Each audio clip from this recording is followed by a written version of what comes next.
আসসালামু আলাইকুম দর্শক, আজকে আপনাদের একটা অভিশপ্ত রাস্তা দেখাবো। যে রাস্তাটাই অভিশপ্ত, ভয়ঙ্কর পরিস্থিতি তৈরি হয় বৃষ্টি নামলে, যেটা মানা যায় না আর কি। তো এটা হচ্ছে রাজবাড়ী জেলার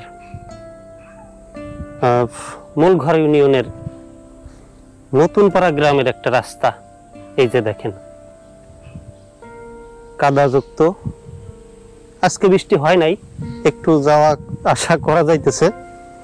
যদি বৃষ্টি হইতো তাহলে আর এই যাওয়ার আশাটুকু করা যাইতো না। এই হইতেছে রাস্তা, দেখা যাচ্ছে কিনা, এই যে। তো পুরোটাই এই অবস্থা। এখন অভিশপ্ত কেন বললাম? অভিশপ্ত রাস্তা বলার কারণ হইতেছে, এই রাস্তার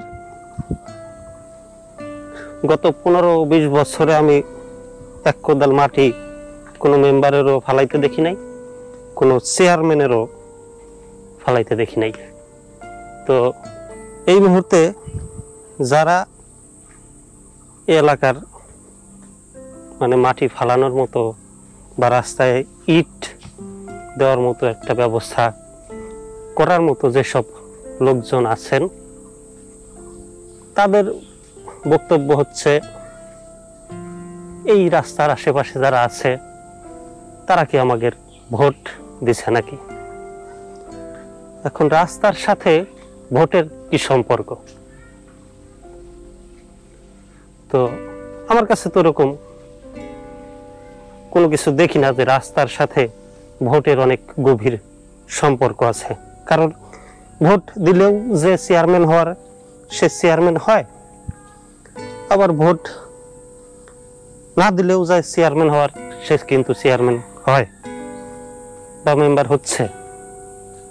বিগত 15 বছরে আমরা দেখছি। এই যে দেখেন, এই যে রাস্তা। তো এই মুহূর্তে এই গেল এলাকার গণ্যমান্য ব্যক্তিদের কথা। এরপরে হলো আসেন চেয়ারম্যান বা মেম্বার, তাদের দোষ দিয়ে লাভ নেই। কারণ কি অবস্থা ভাই, গরু নিয়ে আসলেন? রাস্তা নিয়ে দুটো কথা কইতেছি, আপনি কিছু কবেন? পরে যাওয়া আসা তো করা যাইতেছে মোটামুটি নাকি? এরকম হলে সমস্যা নাই তো? ইট ইট মাটি ফালানোর কোনো দরকার নাই। হ্যাঁ, আচ্ছা ঠিক আছে। এই গেল আমার এক ভাইয়ের বক্তব্য। কারণ ভাইয়ের বাসা এই রাস্তার পাশেই। রাস্তার পাশের যাদের বাড়ি ঘর, তারা আবার বলে এই রাস্তার কোনো রাস্তা না, এটা কোনো রাস্তার জায়গা না। এই গেল 3 পর্ব। তাহলে আর বাকি থাকে কারা? সরকারি কর্মকর্তারা তো আর এসে রাস্তা একবারে দরকার না হলে দিবে না, বা তাদের কাছে যা বলতে হবে। তো গ্রামের লোকজন বা রাস্তার পাশের লোকজন বা মেম্বার চেয়ারম্যান, এটা সবারই নজরের বাইরে। এই জন্য বললাম যে রাস্তাটা হইতেছে অভিশপ্ত রাস্তা। নতুনপাড়া গ্রামের একটা অভিশপ্ত রাস্তা।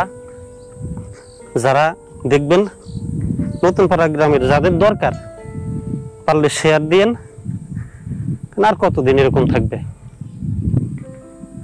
আর যদিও মেম্বার চেয়ারম্যান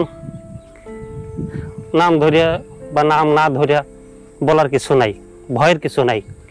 হইতেছে বাধা, কিছু কিছু বাধা আছে, যেসব বাধার জন্য এই অবস্থা। জোর দিয়ে কিছু বলাও যায় না।